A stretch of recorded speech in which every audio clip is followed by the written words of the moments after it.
માનવ જ્યારે સંસારમાં જન્મ લઈને આવે છે તો એના જીવનની શરૂઆત ક્યાંથી થાય છે?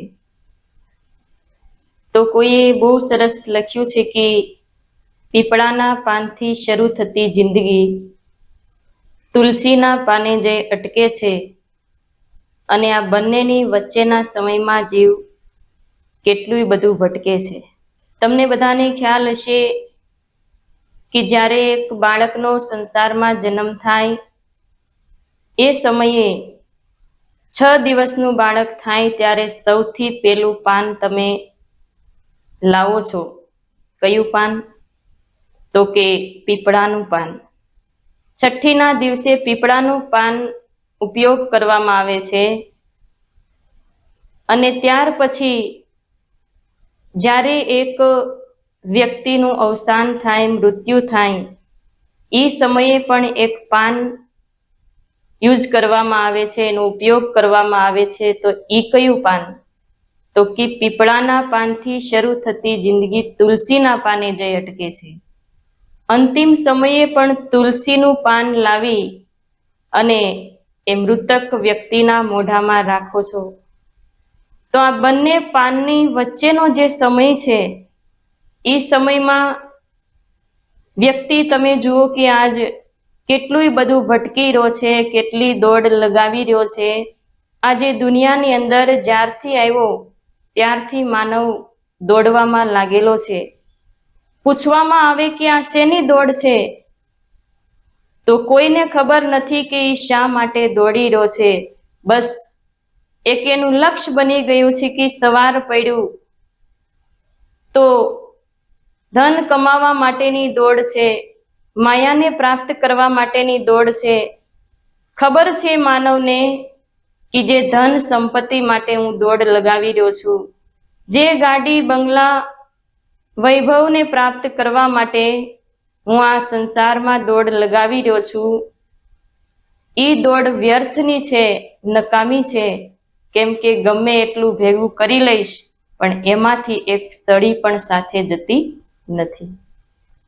અને એ બંને પાનની વચ્ચેનો સમય શા માટે મળ્યો છે? તો કીધું છે કે ભગવાનનું ભજન કરવા, ભગવાનનું ચિંતન કરવા, એની ભક્તિ કરવા માટે વ્યક્તિને 2 દિવસની જિંદગી મળી છે. એક છે જન્મ અને એક છે મૃત્યુ. જન્મ દિવસ તો બધાને ખબર છે કે ક્યારનો જન્મ દિવસ, કયો વાર, કઈ તિથિ, કયો સમય. દર વર્ષે જન્મ દિવસ પણ મનાવીએ છીએ, પણ મૃત્યુનો દિવસ કયો આવીને ઊભો રહી જાય એની નથી અમને ખબર કે નથી તમને ખબર. જવાનું છે એક દિવસ બધાયને, કાલનો કોઈ ભરોસો નથી. પણ છતાંય આજે માનવને ચિંતા શેની છે? કાલની. કે આજે તો મને આટલું ધન મળી ગયું, અત્યારે તો મેં આ સમયમાં આટલી કમાણી કરી લીધી, પણ આવતીકાલનું શું? સંતોએ તો ત્યાં સુધી કીધું છે, કરવાનું તે આજ કરી લે, કાલે શું થનાર તેની કોઈને ખબર નથી. ભક્તિનું ભાથું આજ ભરી લે, કાલે શું થનાર તેની કોઈને ખબર નથી. ધન વૈભવને સુંદર નારી, ચણી હવેલી સૌથી સારી, ક્યાં સુધી ભોગવનાર તેની કોઈને ખબર નથી. કીધું કે કરવાનું તે આજ કરી લે, કાલે શું થનાર તેની કોઈને ખબર નથી. અને બધાને આ વાતની જાણ પણ છે કે કાલનો કોઈ ભરોસો નથી, પણ આજ માનવ કાલની ચિંતા કરવામાં વ્યક્તિ આજને બરબાદ કરી રહ્યો છે. થવાનું છે એ થઈને રહેવાનું છે, માટે કાલની ચિંતા છોડી તમારી આજને બરબાદ નહીં કરો. આવું આપણા સંતોએ શાસ્ત્રોમાં લખ્યું છે. આજ જે સમય મળ્યો છે એને સુધારી લેવાનો છે. આજ આપણને જે તક મળી છે એ કાલ નહીં મળે, એટલે વ્યક્તિએ સારું કામ હંમેશા કાલ ઉપર ન છોડી અને આજે કરી લેવું જોઈએ. સારું કામ રાવણે કાલ ઉપર છોડ્યું હતું. તો બધાય પરિચિત છે એનાથી કે રાવણે જ્યારે સારું કામ કાલ ઉપર છોડ્યું, એની ઈચ્છા હતી કે ભાઈ ખારો સમુદ્ર છે એને મારે મીઠો બનાવવો છે, પણ બનાવી નહીં શક્યો. સ્વર્ગમાં જવાની સીડીને બનાવવી છે, પણ ઈ પણ બનાવી શક્યો નહીં. એની ઈચ્છા હતી કે સોનામાં મારે સુગંધને ભેળવવી છે, પણ ઈ ઈચ્છા પણ એની પૂરી કરી શક્યો નહીં. સારું કામ કરવાનો એને વિચાર કરેલો, પણ કાલ ઉપર એને છોડી દીધું અને જે નહોતું કામ કરવાનું એણે એ કામ પેલા કરી લીધું. માતા સીતાને ઉઠાવીને લઈ જાય છે, એનું હરણ કરીને લઈ જાય છે અને જ્યારે અશોક વાટિકામાં રાખે છે, ત્યાર પછી આપણે બધાએ જાણીએ છીએ કે એ રાવણની હાલત શું થાય છે.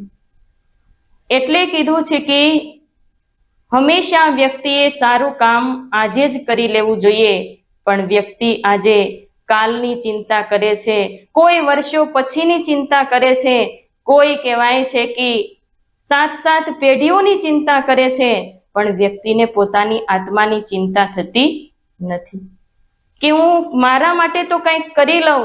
આ વાતનો વિચાર નહીં કરે. એકવાર એક શેઠજી હતા.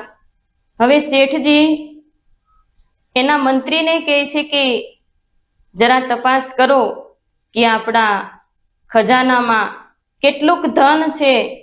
ત્યારે મંત્રી શેઠજીના કહેવાથી બધો ખજાનો તપાસ કરી અને શેઠજીની પાસે આવે છે ને કહે છે, શેઠજી, તમારી પાસે મેં બધુંય ધન સંપત્તિ બધુંય તપાસ કર્યું અને હિસાબ કર્યો તો જોયું છે કે એમાં તમારી 7 પેઢી ખાઈને તોય ખૂટે નહીં એટલો ખજાનો તમારી પાસે હાલમાં છે. કેટલો ખજાનો? 7 પેઢી ખાય તોય ખૂટે નહીં, તમે ગમે એટલું વાપરો તોય ખૂટે એમ નથી, એટલો ખજાનો તમારી પાસે આજની તારીખમાં છે. જ્યારે આવું મંત્રી બોલે છે તો શેઠજી ત્યાં ને ત્યાં બેભાન થઈ જાય છે, પડી જાય છે, ત્યાં બીમાર પડી જાય છે. તો ઘણા સમય સુધી શેઠજી ત્યારે આવી સ્થિતિમાં રહ્યા. એકવાર એનો મિત્ર આવે છે. મિત્ર કહે છે કે અરે શેઠજી, આ કેટલા સમયથી તમે આવી હાલતમાં કેમ? શું તકલીફ છે? એણે બધી વાત બતાવી. તો કહે છે કે તમારી આ તકલીફને તમારે દૂર કરવી હોય તો એક એનો ઉપાય છે. ત્યારે શેઠજી કહે છે કે શું ઉપાય છે? તો કે તમારે આ બીમારીમાંથી મુક્ત થવું હોય, તમારે આ ખાટલામાંથી ઊભું થવું હોય તો એક કામ કરો. આપણા નગરની અંદર એક બ્રાહ્મણ રહે છે, એને એક ટાઈમનું ભોજન તમે આપી આવો એટલે તમારો બધોય રોગ દૂર થઈ જશે. કેમ કે એના મિત્રને ખબર હતી, જ્ઞાની હતો, એને ખબર હતી કે આને કઈ વાતનું દુઃખ છે, શા માટે આટલો બધો બીમાર પડેલો છે. તો ઉપાય બતાવે છે કે એક ટાઈમનું ભોજન લઈને જાઓ અને એ બ્રાહ્મણને તમે આપીને આવો એટલે તમારી આ બધી વિટંબણાઓ દૂર થઈ જશે, બધાય દુઃખ દર્દ દૂર થઈ જશે. તો મિત્રના કહેવાથી શેઠજી તો સરસ મજાનો ભોજનનો થાળ બનાવી અને બ્રાહ્મણના ઘરે જાય છે. બ્રાહ્મણને કહેવા લાગે છે કે લ્યો, આ આજનું ભોજન છે, આ તમારું બપોરનું ભોજન છે. તો બ્રાહ્મણીને અવાજ લગાવીને કહે છે કે જરા બહાર આવો અને આ થાળ લઈ જાઓ. શેઠજી સીધું દેવા માટે, થાળ દેવા માટે આવેલા છે. તો અંદરથી બ્રાહ્મણને કહેવા લાગે છે કે અરે, આજનું ભોજન તો સવારથી આવી ગયેલું છે, આજે આપણે અત્યારે ખાઈએ એટલું ભોજન તો પહેલેથી આવી ગયેલું છે. શેઠજીને કહો તમારા ભોજનનો અમે સ્વીકાર કરી શકશું નહીં, કેમ કે એક ટાઈમનું ભોજન તો મળી ગયું છે. અમારો એવો નિયમ છે, કાલની અમે ચિંતા કરતા નથી, અત્યારે મળ્યું છે, બીજા ટાઈમની પણ અમને ચિંતા નથી. એ ભગવાનની કૃપાથી બીજા ટાઈમનું ભોજન પણ મળી જશે, અમને એની ચિંતા છે નહીં. એટલે શેઠજી તો દુઃખી થઈને થાળ લઈને ઘર તરફ જવા માટે નીકળે છે તો શેઠજીને વિચાર આવ્યો રસ્તામાં કે આ બ્રાહ્મણ જે છે એના ઘરમાં કશુંય નથી, એક ટાઈમનું ભોજન કોઈ આપી ગયેલું છે અને હું એને થાળ આપવા માટે ગયો તો પણ એને સ્વીકાર કર્યો નહીં, બીજા ટાઈમની એને ચિંતા તો છે જ નહીં. એણે વિચાર કર્યો, આ વાત ઉપર મંથન કર્યું કે એને બીજા ટાઈમની પણ ચિંતા નથી અને હું તો ચિંતા કરું છું ક્યારની? કાલની નહીં, પરમ દિવસની નહીં, 1 મહિના પછીની નહીં, પણ 7 પેઢી પછીની ચિંતા કરવામાં આટલા બધા દુખી અને પરેશાન થઈ ગયેલા. એણે વિચાર કર્યો કે એને જો કાલની કે બપોર પછીની ચિંતા નથી તો આ 7 પેઢી પછીની હું ચિંતા કરું છું કે મારી 8મી પેઢીનું શું થશે.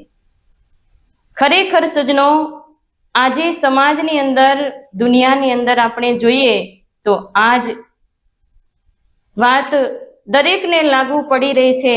આવી જ ચિંતા દરેક માનવ કરી રહ્યો છે ને ધન, વૈભવ, ગાડી, બંગલા, માયાને પ્રાપ્ત કરવામાં વ્યક્તિ એટલું બધું દોડી રહ્યો છે કે દોડવામાં ને દોડવામાં વ્યક્તિ ભૂલી ગયો છે કે હું જે દોડ લગાવવા માટે સંસારમાં આવ્યો તો એ દોડ લગાવવાનું તો ભૂલી ગયો. આવ્યો તો પરમાત્મા તરફ દોડ લગાવી ઈશ્વરને પ્રાપ્ત કરવા માટે, પણ માયાને પ્રાપ્ત કરવામાં, ધન વૈભવને પ્રાપ્ત કરવામાં વ્યક્તિ ભૂલી ગયો કે હું શા માટે આવ્યો છું. કાલની ચિંતા કરવામાં, વર્ષો પછીની ચિંતા કરવામાં, પોતે પોતાની આત્માની જે સાચી કમાણી કરવા માટે આવેલો છે એને આજે માનવ ભૂલેલો છે. સંતો કહે છે, હરિનું ભજન તમે ભૂલશો નહીં, કાલનો વાયદો કરશો નહીં. હરિનું ભજન તમે ભૂલશો નહીં, કાલનો વાયદો કરશો નહીં. રાજા રાવણ તો હતો અહંકારી, રાજા રાવણ તો હતો અહંકારી, સોનાની લંકા રાખ થઈ ગઈ. હરિનું ભજન તમે ભૂલશો નહીં. કે હરિનું ભજન તમે ભૂલશો નહીં, કાલનો વાયદો કરશો નહીં. રાજા રાવણે અહંકારમાં આવી, મારી પાસે સોનું, મારી પાસે જેવી લંકા છે, મારી પાસે જેવી સેના છે, એવું દુનિયામાં કોઈની પાસે નહીં હોય. અને આ અહંકાર, આ અભિમાન જ રાવણના પતનનું કારણ બન્યું છે. તો સજ્જનો, ગમે એટલી માયા મૂડી મળી હોય, અભિમાન છોડી અને જ્યારે જીવ સંત સદગુરુના શરણમાં જાય છે ત્યારે જીવનમાં પરમાત્માના સાચા ભજનની રીતને જાણી શકે છે, આત્માના જ્ઞાનને પ્રાપ્ત કરી શકે છે. એટલે કીધું કે માન અભિમાન છોડ કે જો સત્સંગ में आएगा, જ્ઞાન ભક્તિ કા ખજાના સત્સંગ से ही पाएगा. માન અને અભિમાનને મૂકી જ્યારે આપણે સંતોના ચરણોમાં, ગુરુજનોના ચરણોમાં જઈએ છીએ ત્યારે જ્ઞાન અને ભક્તિને પ્રાપ્ત કરી શકાય છે. અને જ્ઞાન અને ભક્તિ દ્વારા જ આ મનુષ્ય જીવન આપણું સફળ અને સાર્થક બની શકે છે. બોલી શ્રી સદગુરુદેવ મહારાજ કી જય.